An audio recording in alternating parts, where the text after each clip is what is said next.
오늘은 이제 우리 그리스도인의 성품 시리즈 5번째 말씀을 함께 나누기를 원합니다. 지난 시간까지는 이 성품의 기초에 대해서 기초적인 내용들을 함께 살펴봤었습니다. 그래서 특별히 지난 주일에는 우리가 성령의 열매를 또 그 전체적인 내용들을 함께 살펴봤어요. 그래서 좀 기억나는 것들이 있다면 이 성령의 열매는 9가지 종류가 있는 것이 아니라 사실 한 가지라는 것이죠. 그 말은 우리가 어떤 열매는 맺어도 되고 어떤 것은 맺어도 되지 않는다, 이런 것이 아니라 우리가 다 주님의 성품을, 하나님의 성품을 반드시 닮아야 된다는 것입니다. 그래서 그 9가지의 특성들이 우리 속에 자연스럽게 나타나야 되는 것들이라는 거예요. 그것이 이 성령의 은사와 열매를 비교했을 때 특별히 더 드러나는 부분이었다는 것입니다. 그래서 이 성령의 은사들은 여러 가지 종류가 있잖아요. 하나님이 어떤 은사를 우리에게 주실 수도 있고 주시지 않을 수도 있어요. 그런데 여러분, 성령의 열매는 그렇지 않다는 거죠. 우리가 반드시 맺어야 되는 것들이라는 것입니다. 그래서 그 하나님을 닮은 성품으로서 우리가 가져야 되는 특징들이 있는데 그것이 바로 성령의 9가지 열매라는 것입니다. 그래서 이제 우리는 이 9가지 열매들을 차례대로 그 특성들을 우리가 살펴보려고 하는데, 오늘은 이제 제일 첫 번째로 사랑에 대해서 함께 살펴보도록 하겠습니다. 여러분, 성령의 열매를 이제 자꾸 외우셔야 됩니다. 성령의 열매 9가지를 이제 줄줄줄 이제 차례대로 외우실 수 있으면 좋겠어요. 이 시간 한번 외울 수 있는지 한번 살펴볼까요?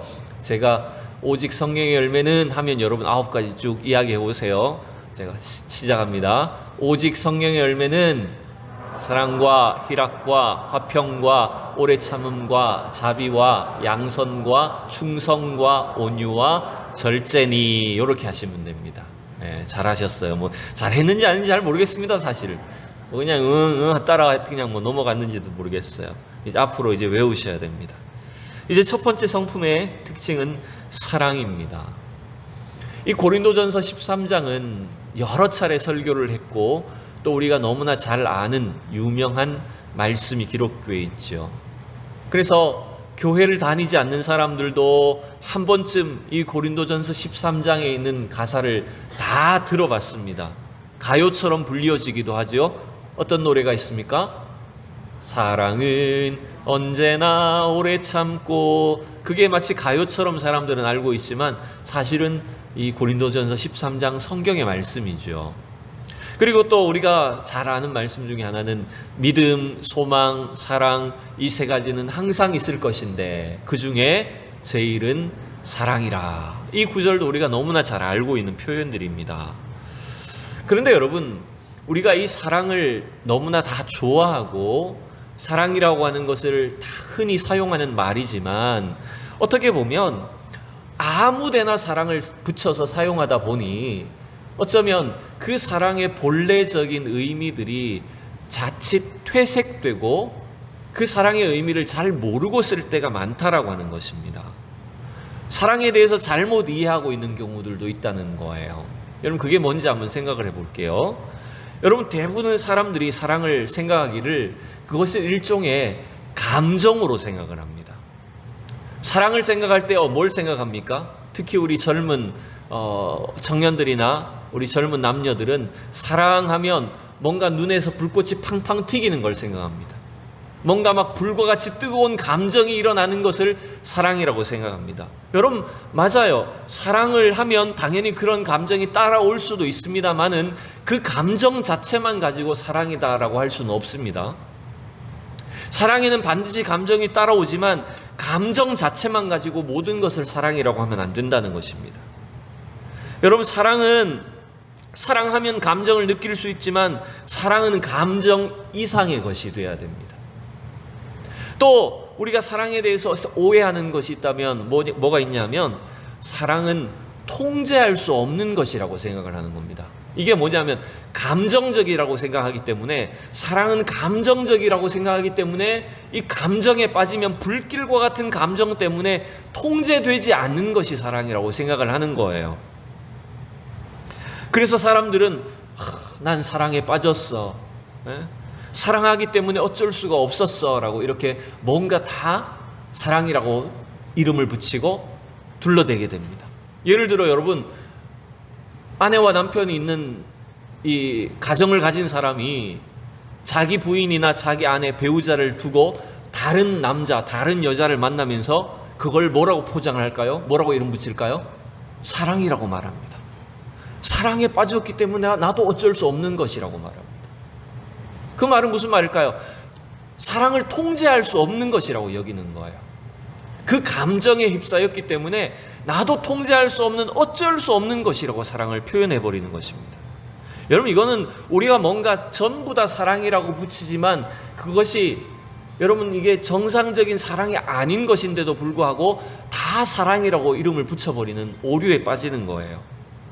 여러분, 성경은 우리에게 사랑은 이런 것이라고 가르쳐 줍니다. 사랑은 통제할 수 없는 것이 아니라 오히려 선택할 수 있는 문제라고 가르쳐 줘요. 자, 골로새서 3장 14절을 말씀을 보면 이런 구절이 있습니다. 같이 한번 읽어볼게요. 시작. 이 모든 것 위에 사랑을 더하라. 이는 온전하게 매는 띠니라. 여러분, 우리가 가져야 될 여러 가지 특징들이 있는데 그 최후의 가장 중요한 특징으로서 성경은 사랑을 강조하고 있습니다. 그런데 이 구절을 보면 이 모든 것 위에 사랑을 더하라고 했어요. 사랑은 모든 것을 온전하게 매는 띠라고 했어요. 여러분, 더한다라고 하는 표현은 뭐냐면 우리가 사랑을 정확하게 선택해야 된다는 거예요. 어떤 일에 더 우리가 특별히 더 사랑을 더해야 될 일들이 있다라고 하는 것입니다. 사랑은 감정에 빠져서 내가 어찌할 수 없는 것이 아니라, 내가 휩쓸리는 것이 아니라 내가 선택하는 문제라는 거예요. 또 요한일서 3장 18절에 보면 이런 말씀이 있습니다. 같이 읽어보겠습니다. 시작. 자녀들아, 우리가 말과 혀로만 사랑하지 말고 행함과 진실함으로 하자. 성경은 여러분, 사랑이 감정적인 수준으로만 그치는 게 아니라 사랑은 행하는 것이라고 말을 합니다. 감정에만 그치는 것이 아닙니다. 사랑은 직접적으로 행동하는 것입니다. 그래서 여러분, 이 성경은 말과 혀로만 하지 말고 생각만으로 그치지 말고 감정으로만 그쳐 있는 것이 아니라 행동하는 것이 돼야 된다라고 말을 하는 거예요. 여러분, 왜 우리 옛날 노래 중에 갑돌이와 갑순이 노래 알죠? 그 노래 어떻게 부르죠? 우리 권사님 잘 부르시네요. 사랑을 했더래요. 우리 이 한 마을에 살고 있는 여러분, 갑돌이 갑순이는 서로를 사랑했어요. 서로의 눈빛만 보면서 너무 아련해서 그 마음의 감정을 갖고 있었어요. 근데 문제가 있습니다. 그 갑돌이와 갑순이는 사랑을 표현했을까요? 사랑을 실천했을까요? 그 노래에 가만히 끝부분에 가보면 속으로만 했다고 말해요. 그래서 결국 두 사람 어떻게 됐습니까? 딴 마을로 시집을 가버렸어요. 여러분, 이게 뭡니까? 사랑은 그냥 감정으로만 그쳐서 될 일이 아니었다는 거예요. 사랑하는 감정이 있었다면 어떻게 해야 됩니까? 갑돌이가 갑순이한테 사랑 고백을 하고 나랑 결혼하자, 반대를 무릅쓰고 여러분 행동으로 나아갔어야 된다는 거죠. 근데 우리가 생각하는 사랑은 자꾸만 그런 감정적인 수준에만 그치거나, 여러분 근데 그 감정으로만 그치다 보니까 나중에 남의 여자를 데리고 올 수는 없잖아요. 여러분, 이게 어떻게 보면 우리가 가져야 될 사랑이 무언가라고 하는 것들을 잘 다시 한번 생각하게 하는 것입니다. 자, 우리는 내가 좋아하는 것과 사랑하는 것을 구분할 줄 알아야 됩니다. 여러분, 좋아한다고 해서 그것이 다 사랑은 아닙니다. 내가 기호로 삼는 것, 난 담배를 사랑해. 여러분, 이건 내가 좋아한다고 해서 그걸 다 사랑한다고 말할 수 없다는 거예요. 사랑하지 말아야 될 대상인데도 불구하고 내가 좋아하기 때문에 여러분 그걸 사랑이라고 할 수가 있을까요? 내가 좋아하는 것만을 좋아하는 것은 어린아이의 수준입니다. 성경에도 그래서 예수님 말씀하셨죠. 사랑할 만한 사람을 사랑하는 것은 누구나 하는 일이라고요. 이방인도 다 그렇게 한다고요. 그건 세상의 수준입니다. 하나님이 원하시는 사랑은 우리가 좋아하는 것에 그치는 것이 아닙니다. 감정으로 그치는 것이 아닙니다. 진짜 사랑해야 될 대상이 누구인지를 알고 그 사랑을 위하여 내가 실천하고 행동하는 사랑이 되어야 된다는 거예요. 그래서 여러분, 성경은 우리에게 주 너의 하나님을 뜻을 다해서, 마음을 다해서, 목숨을 다해서 주 너의 하나님을 사랑하라고 말씀하셨고, 두 번째는 누구를 사랑하라고 말씀하셨습니까? 이웃을 내 자신과 같이 사랑하라라고 하셨어요. 우리가 사랑해야 될 대상이 뭔지를 정확하게 말했고, 또 그 사랑을 어떻게 해야 될지를 우리에게 분명히 가르쳐주고 있습니다. 근데 우리는 자꾸만 내가 사랑할 만한, 내가 좋아할 만한 사람만, 대상만을 사랑하는 수준에 그치기가 쉽다는 거예요. 그러다 보면 내가 좋아하지 않을 만한, 나를 조금 힘들게 하고 나하고 맞지 않는 사람에 대해서는 어떨까요? 전혀 사랑할 줄을 모릅니다. 사랑할 필요가 없다고 생각합니다. 왜냐하면 내가 좋아하지 않기 때문에, 혹은 나를 좋아하지 않기 때문에. 여러분, 그러다 보면 우리도 가만히 생각해 보세요.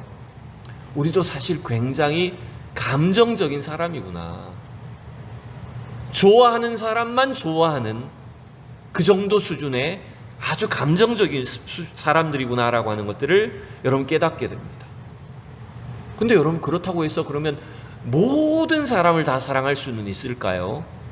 그건 사실 어렵죠. 우리가 모든 사람들에게 다 똑같은 방식으로 사랑을 할 수는 없습니다. 그렇지만 여러분, 하나님은 우리에게 때때로 사랑을 가르쳐 주시기 위해서 내가 힘들어하는 사람들을 내 옆에 붙여줄 때도 있어요. 여러분, 이걸 아셔야 돼요. 내가 참 좋아하지 않는 사람이 내 옆에 있어. 저 사람은 나한테 항상 나하고 막 걸려요. 말하는 것도 싫고, 행동하는 것도 거슬리고, 때로는 옷 입는 것도 얄밉고, 모든 것이 나하고 안 맞아. 근데 왜 하나님 저 사람을 내 옆에 두셨을까요? 그것은 때때로요, 내가 좋아하는 것만 좋아하지 말고 사랑을 배우도록 하시는 것입니다. 사랑을 실천하도록 주신 명령이라는 거예요. 그래서 우리는 사랑하는 법을 배워야 됩니다. 평생 사랑을 연습해야 됩니다. 그래서 그 주님의 특성인, 하나님의 성품인 사랑이 우리 속에서 자연스럽게 나타날 수 있도록 배우셔야 된다는 거예요. 오늘 이제 이 말씀을 통해서 그것들을 함께 다시 결단하고 깨닫는 시간이 되면 좋겠습니다. 자, 우선 우리는 이 사랑이 얼마나 중요한가라고 하는 것을 고린도전서 13장 말씀을 통해서 한번 생각을 해보죠. 너무나 유명한 구절이니까 제가 다 자세하게는 소개를 하지 않습니다. 고린도전서 13장 1절에서 3절에는 우리가 가질 수 있는 중요한 은사들, 능력들, 재능들, 이런 것들을 쭉 소개를 합니다. 우리가 가질 수 있는 중요한 은사들을 나열하죠. 사람의 방언을 말하고 천사의 말도 하고요, 예언하는 능력이 있고, 그래서 모든 비밀과 지식을 알고 산을 옮길 만한 믿음이 있기도 합니다. 내가 가진 모든 것으로 구제하기도 하고, 심지어는 내 목숨을, 내 몸을 다른 사람을 위해서 불사르게 내어주는 그 엄청난 헌신과 구제를 할 수도 있다는 거예요. 그런데 이 1절부터 3절은 너무나 중요한 가정법으로 되어 있죠. 이렇게 다 할 수 있을지라도 뭐가 없으면, 사랑이 없으면, 이게 사실은 굉장히 무서운 구절입니다. 이런 은사나 능력이나 재능이나 헌신을 다 할 수가 있어도 사랑이 없이 할 수 있다는 큰 문제를 우리에게 보여주고 있어요. 사랑이 없으면 아무것도 아니라는 거예요. 아무리 큰 능력이다, 은사나 막 대단한 어떤 신비한 기적을 나타낸다고 해도 그 근본적인 사랑이 없다면 우리는 아무것도 아니란 말이에요. 이게 무슨 말이냐면, 여러분, 이게 고린도전서 12장이 은사에 대한 장이잖아요. 그래서 그 은사의 결론, 은사의 목적은 뭐가 돼야 된다는 것일까요? 여러분, 사랑이 돼야 된다는 겁니다. 우리의 은사가 제대로 실현되고 은사를 통해서 제대로 된 열매를 맺기 위해서는 은사는 사랑의 목적을 가지고 있어야 됩니다. 사랑으로 실천이 돼야 됩니다. 사랑이라고 하는 목표를 향해서 달려나가는 것이 우리의 삶이 돼야 된다는 것입니다. 그래서 여러분, 은사를 온전하게 할 수 있는 열쇠는 바로 사랑이라고 하는 거예요. 그래서 고린도전서 12장에 이어서 자연스럽게 사랑을 소개하고 있고, 사랑이 없으면 아무것도 아니다, 아무 유익이 없다라고 설명을 하는 거예요. 그리고 여러분 또 이 고린도전서 13장은 참 절묘한 것이 뭐냐면 성령의 은사와 성령의 열매를 대표하는 것이 사랑이라고 하는 걸 가르쳐주고 있죠. 그래서 여러분 이 갈라디아서 5장의 22절부터 23절에 나오는 우리가 아까 외웠던 그 성령의 9가지 열매들, 첫 번째 대표 주자가 여러분 누굽니까? 대표 선수는 사랑이었어요. 그죠? 그 사랑은 고린도전서 13장에 나열되어 있는 그 사랑의 특징을 통해서 성령의 열매 중에서 가장 중요하다라고 하는 것들을 알려줍니다. 이건 제가 어디서 보고 참 특이하다 싶어서 인용을 한 거예요. 자, 갈라디아서 5장에는 우리가 아까 외웠던 성령의 9가지 열매가 쭉 나열되어 있습니다. 다시 한번 읽어볼까요? 오직 성령의 열매는 사랑과 희락과 화평과 오래 참음과 자비와 양선과 충성과 온유와 절제니, 이렇게 9가지가 쭉 나열되어 있어요. 근데 이 9가지 성령의 열매는 고린도전서 13장에 나타나는 그 사랑의 특성으로 정확하게 이렇게 설명이 될 수 있다는 거예요. 뭐 이런 분석을 재밌게 하신 분이 있더라고요. 자, 보세요. 고린도전서 13장에 이 성령의 열매의 특징들이 어떻게 나타나냐. 일단 사랑은 말 그대로 사랑이죠. 글씨가 좀 작아서 잘 보일지 모르겠습니다. 말 그대로 사랑은 고린도서 13장에도 동일하게 사랑으로 나타납니다. 희락은요, 고린도서 13장에 이런 표현이 있죠. 진리와 함께 기뻐하고. 또 화평은 어떻게 13장에 소개될까요? 시기하지 아니하며 성내지 아니한다는 거예요. 이 사랑의 특징들이 사실은 이 성령의 9가지 열매들에 고스란히 들어있다는 거예요. 또 오래 참음은요, 가장 많이 나오는 거예요. 고린도서 13장에 사랑은 오래 참고 모든 것을 참고 견디고 인내한다. 그죠? 그 다음에 자비는요, 성령의 열매 특징 중에 자비는 고린도서 13장에서 교만하지 아니하며 무례히 행하지 아니하며, 이런 특징들로 나타납니다. 또 양선은요, 악한 것을 좋아하지 생각하지 아니하며 불의를 기뻐하지 않는다. 그게 양선의 특징입니다. 또 충성은요, 고린도서 13장에서 모든 것을 믿으며, 온유는 사랑은 온유하며, 그 다음 마지막 절제는요, 어떻게 나타날까요? 사랑은 자랑하지 아니하며 자기의 유익을 구하지 아니하며. 순서가 좀 바뀌긴 했지만, 섞여 있긴 하지만, 이 성령의 9가지 특징들은요, 고린도전서 13장의 사랑의 특징으로도 고스란히 나타난다는 걸 알 수 있어요. 그러니 여러분, 이 성령의 은사와 성령의 은사들과 성령의 열매들을 통합하고 대표할 수 있는 가장 큰 특징이, 성품이 뭐냐면 여러분, 사랑이다라고 하는 거예요. 그래서 오늘 말씀의 제목이 가장 중요한 것이 뭐라고요? 사랑이라고요. 우리가 가장 닮아야 될 것, 우리가 힘들고 어려워도 끝까지 연습하고 행동하고 노력해야 될 일이 있다면 그것은 바로 사랑하는 일이라는 거예요. 이 사랑의 특징들을 닮아가고 나타내야 되는 것이 우리가 해야 될 일이라는 겁니다. 그러면 여러분, 이제 우리는 어떻게 하면 사랑을 배우고 실천할 수 있을까요? 내가 좋아하는 것만 좋아하는 수준이 아닌, 내가 사랑하기 힘든 사람을, 때론 나를 힘들게 하고, 왜 저 사람이 내 옆에 있을까? 때때로 내 마음에 들지 않는 모든 상황과 이웃과 나와 자꾸 부딪히는 그런 사람들이 있을 때 어떻게 사랑할 수 있을까요? 이걸 어떻게 연습할 수 있을까요?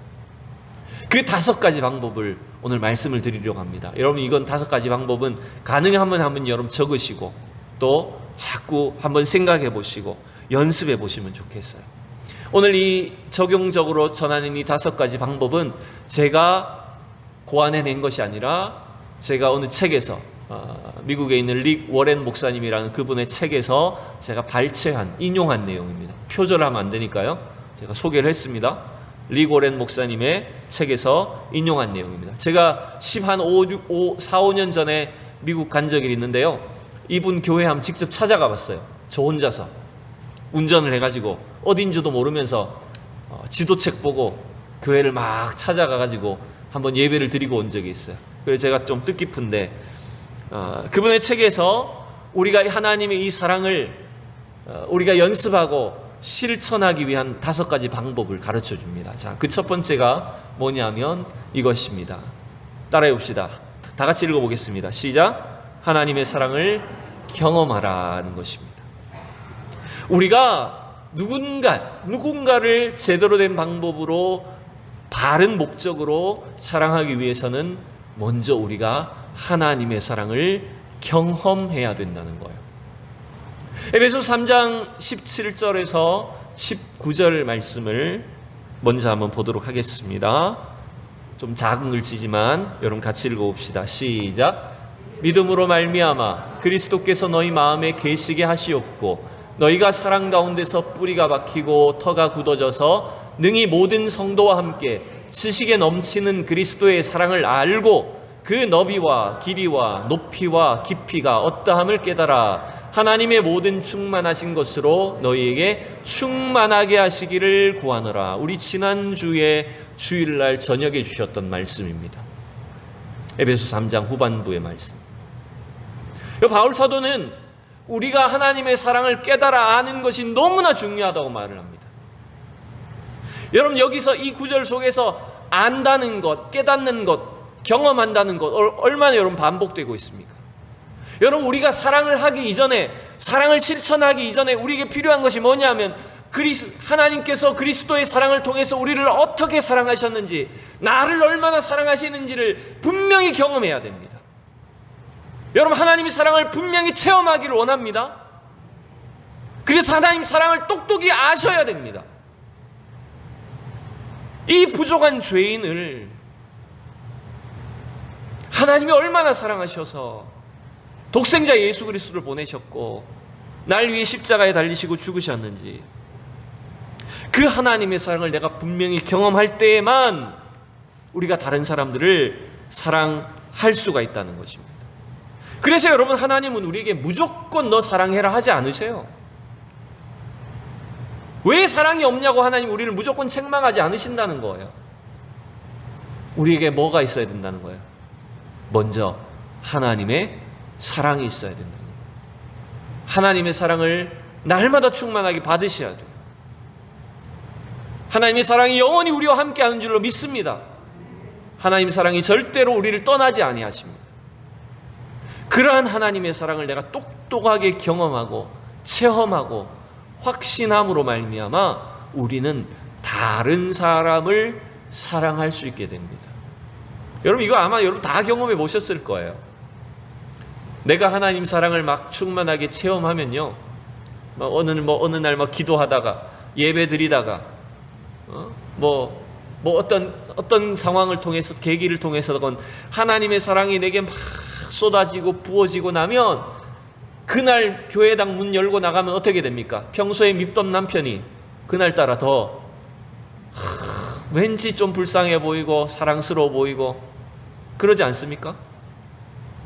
안 그래요? 다 경험해 보셨을 거예요. 지나가는 사람들조차 사랑스러워 보이더라고요. 저는 어느 날 막 하나님의 사랑이 내 안에 충만하면요, 길거리에 지나가는 사람이 다 사랑스러워. 근데 그게 오래가지 못해서 문제죠. 왜냐하면 우리 속에 하나님 사랑이 있어야 된다는 거예요. 그래서 두 번째, 여러분, 우리가 하나님의 사랑으로 진정한 사랑을 실천하기 위한 두 번째 방법은 여러분 뭐냐면, 같이 읽어봅시다. 시작. 원수를 용서하라는 거예요. 우리가 하나님의 사랑을 경험하고 실천하면 자연스럽게 따라오는 과정이 뭐냐면, 나를 미워하고 나에게 심지어 해를 끼치는 사람에 대해서 용서하는 단계가 들어가야 된다. 마태복음 18장, 우리 이거 너무 길어서 안 읽습니다. 마태복음 18장 마지막 그 단락에 보면 무슨 내용이 나오냐 하면 유명한 예수님의 비유가 나옵니다. 용서에 대한 비유가 나옵니다. 그 비유는 이겁니다. 1만 달란트 빚진 종이 주인에게 그 달란트를 갚을 능력이 없으니까 다 탕감을 받고 길에 나가서 누구를 만났어요? 100데나리온 빚진 자기 친구를 만납니다. 자기는 1만 달란트, 쉽게 말하면 한 몇 억을 탕감을 받았는데 길거리에 나가가지고 고작 몇십만 원, 한 100만 원 빚진 자기 친구를 만나가지고 멱살 잡은 거예요. 너 왜 내 돈 안 갚아? 여러분, 그 이야기가 뭘 알려줍니까? 그 사람은 하나님의 진정한 사랑과 용서를 아직 받지 못한 사람이라는 거예요. 그래서 용서가 안 되는 거예요. 여러분, 하나님의 사랑을 받고 죽어 마땅한 내가 죄 사함 받았다라고 하면 나에게 사소한 잘못, 나를 좀 힘들게 하고 나의 마음을 자꾸 찌르는 그 사람에 대해서 친구를 용서하지 못한다는 것은 뭔가 지금 잘못된 사람이라는 거예요. 우리가 누군가를 뜨겁게 사랑한다고 하면서 또 한편으로 누군가를 미워하는 일이 가능할까요? 여러분, 그건 이상한 사람입니다. 그거는 정신병인 사람입니다. 그건 쉽게 말해서 여러분들이 막 부모에게 받은 어떤 상처 때문에 막 나는 부모를 생각할 때마다 막 불같이 화가 나, 부모를 막 너무 미워, 그러면서 자기 아내를 막 뜨겁게 사랑할 수 있을까요? 그거 이상한 사람이에요. 그거는 정상적으로 할 수가 없는 일이에요. 우리 사람은 절대로 그렇게 마음이 나누어져서는 살 수가 없습니다. 즉, 그 말은 누군가를 미워하면서 우리가 사랑한다는 것을 할 수가 없다는 거예요. 우리는 반드시 하나님의 사랑과 은혜를 경험한 사람이라면 나에게 상처를 주고 나에게 과거에 힘들게 한 사람, 나를 지금 옆에서 내 마음을 아프게 하는 사람이 있다고 할 때 그를 용서해야만이 진정한 사랑의 단계로 나아갈 수 있다는 겁니다. 여러분, 용서는요, 사실 누구를 위해 사는 것일까요? 이 1만 달란트 탕감받은 종도 왜 용서해야 되는지 아십니까? 그 용서는 나를 힘들게 한 사람을 위해서 하는 게 아닙니다, 여러분. 여러분에게 상처를 준 사람을 위해서 용서하는 게 아니에요. 따라합시다. 용서는 나를 위해서 하는 것이다. 용서는 나를 위해서 하는 거예요. 내가 용서해야 진정으로 내 상처가 치유가 되고요, 그 상처를 뛰어넘어서 누군가를 사랑할 수가 있다는 거예요. 그래서 우리가 사랑할 수 있는 두 번째 단계는 원수를 용서하라는 거예요. 세 번째 단계는 이것입니다. 우리 같이 읽어봅시다. 시작. 사랑스러운 생각들을 하라는 거예요. 여러분, 사랑스러운 생각을 한다는 것은 자기 자신뿐만 아니라 다른 사람의 상처와 문제와 아픔을 돌아볼 줄 아는 사람이 되는 겁니다. 여러분, 우리가 누군가를 사랑하기 위해서는요, 그 사람의 문제를 이제 그 사람의 입장에서 바라보고 이해할 줄 아는 수준으로 가야 됩니다. 여러분, 상처를 주는 사람의 특징은 여러분 뭔지 압니까? 그 사람은 어쩌면 많은 상처를 받은 사람이라는 거예요. 쉽게 말해서 학교에서 우리 청소년들이 어릴 때 자꾸 문제 행동을 일으킨 아이들 있잖아요. 문제아들, 문제 행동을 일으키는 아이들이 있어요. 그 친구들은 왜 문제를 자꾸 일으킬까요? 왜 자꾸 학교에서 말썽을 피울까요? 사실은 그 친구는 상처를 많이 받았다는 거예요. 자기가 이렇게 문제를 많이 경험한 사람이다, 내가 상처를 받은 사람이다 라고 하는 것을 드러내기 위해서 문제 행동을 하는 겁니다. 부정적인 방법으로, 부정한 어떤 모습으로 이목을 끌려고 하는 거예요. 여러분, 사람이 이런 특징이 있습니다. 그래서 여러분이 상처를 받았기 때문에 상처를 주는 겁니다. 군대 가면 그렇잖아요. 남자들 고참들한테 많이 맞은 사람 어떻게 합니까? 주로 나는 절대로 안 때려야지 이렇게 해놓고는 정작 똑같이 때립니다. 그게 인간의 특징이에요. 그래서 우리는 누군가를 제대로 사랑하기 위해서는요, 그 사람의 뒷면에 있는 아픔과 상처와 문제까지도 바라볼 줄 알고 그것을 자꾸 이해하려는 생각들을 해야 됩니다. 그게 사랑스러운 생각입니다. 우리는 아까 얘기했잖아요. 왜 사랑을 제대로 하지 못하냐면 감정에 치우쳐 있기 때문에, 감정적인 수준으로만 생각하기 때문에 내 감정으로는 사랑할 수가 없어요. 내 지금의 감정으로는 저 사람을 절대 내가 용납하고 이해하고 사랑할 수 없어요. 근데 여러분, 우리는 자꾸 감정에 머물러 있으면 안 됩니다. 감정을 바꾸려면 어떻게 해야 되는지 아십니까? 생각을 바꿔야 됩니다. 자꾸 좋은 생각을 해줘야 됩니다. 이해하려는 생각을 해줘야 됩니다. 저 사람에겐 뭔가 과거에 아픔이 있었구나, 뭔가 상처를 받은 경험이 있었구나. 그래서 그 사람을 내가 감정적으로 바라보고 판단하기 이전에 자꾸 그 사람의 상대의 필요를 오히려 이해해주고 필요까지도 생각해 줄 아는 그 차원으로 나아가야 나의 감정이 바뀌게 된다는 거예요. 여러분, 사랑스러운 생각을 하시기 바랍니다. 감정으로만 그치지 마십시오. 그냥 내 마음에 즉각적으로 터져나오는 감정으로만 표현하지 마십시오. 한 단계 더 생각을 하십시오. 더 깊이 고민하고 묵상을 하셔야 됩니다. 그래서 우리가 이해할 수 있는 수준으로 나아가야 된다는 거예요. 자, 네 번째 단계는 여러분 뭐냐면 사랑스럽게 행동하라는 거예요. 여러분, 사랑스러운 생각을 했다면 이제 어떻게 해야 될까요? 사랑스럽게 행동해라는 것입니다.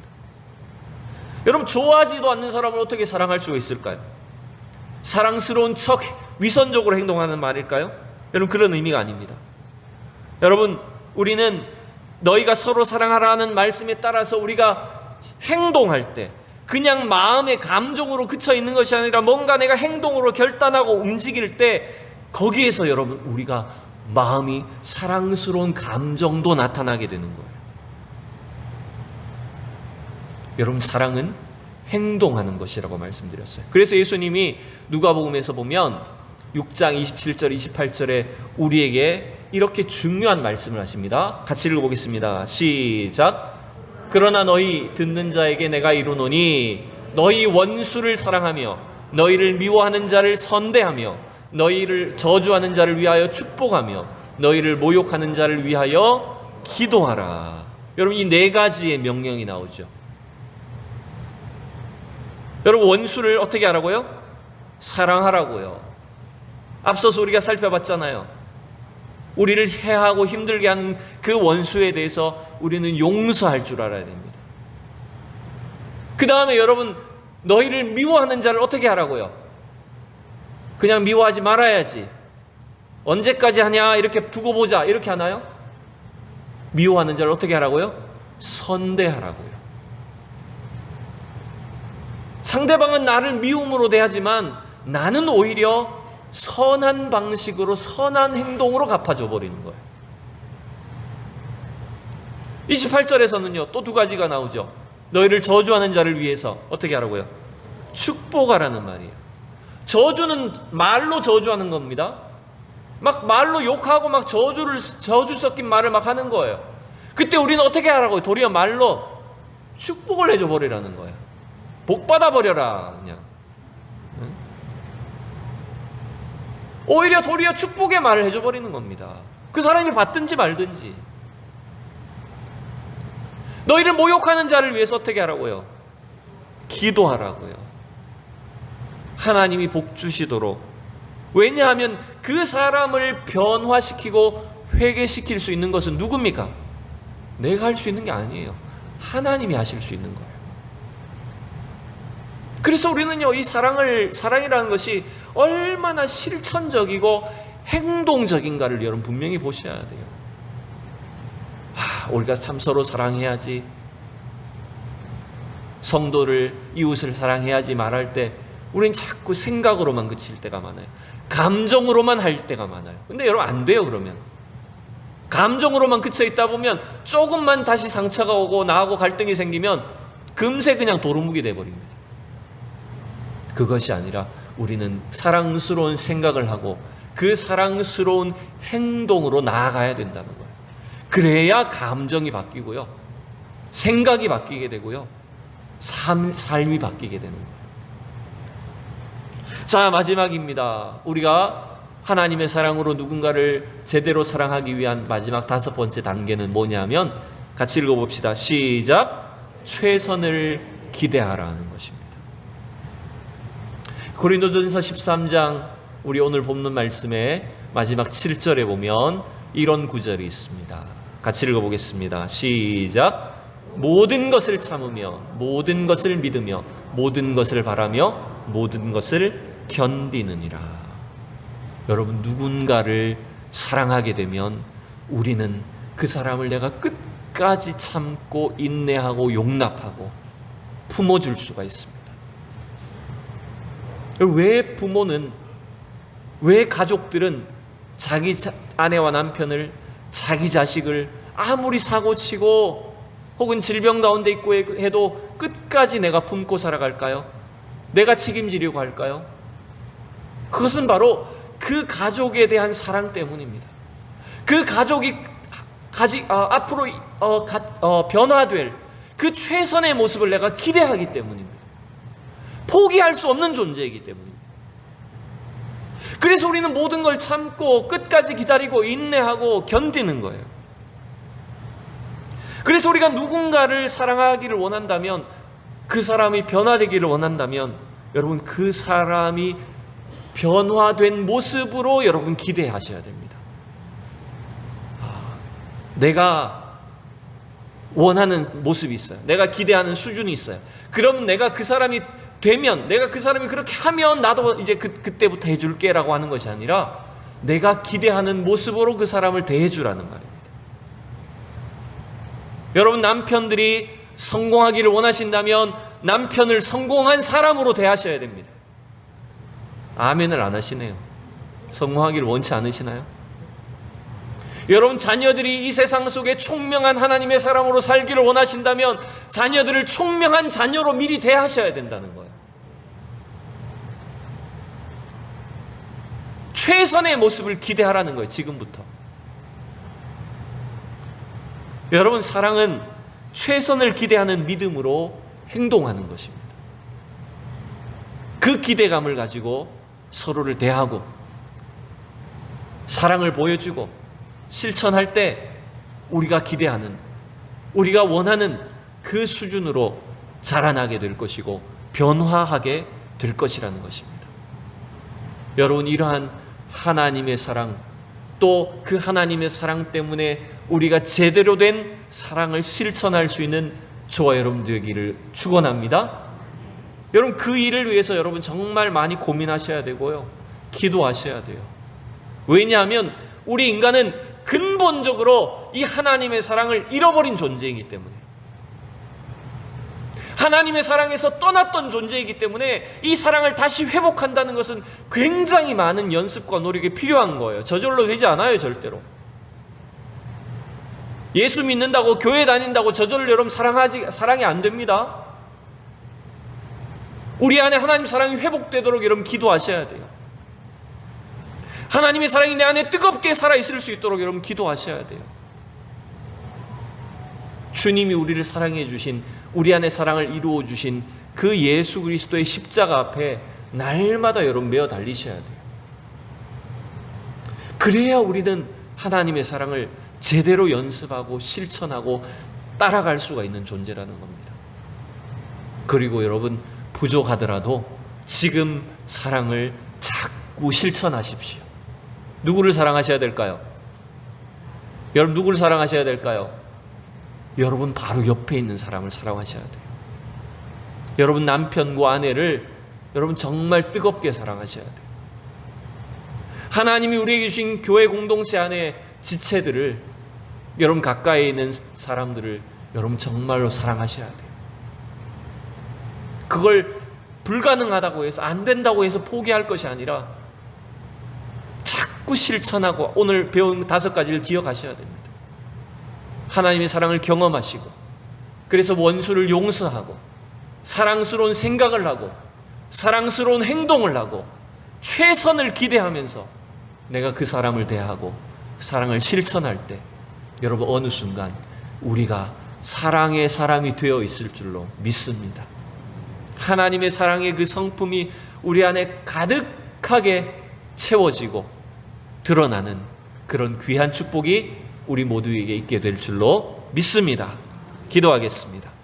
살아계신 하나님, 은혜를 감사합니다.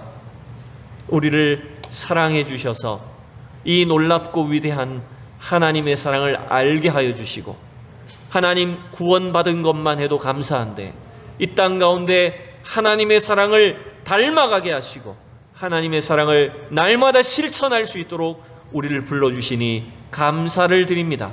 오늘 이 말씀과 같이 우리 안에 하나님의 사랑이 가득하게 하여 주시옵소서. 하나님 사랑의 열매가 충만하게 하여 주시옵소서. 그래야 이 마지막 시대의 어두운 이 세상 가운데 하나님의 사랑으로 온 세상을 변화시켜 나가는 우리 귀한 주의 백성들 다 되게 하여 주시옵소서. 감사하며 예수님의 이름으로 기도하옵나이다. 아멘.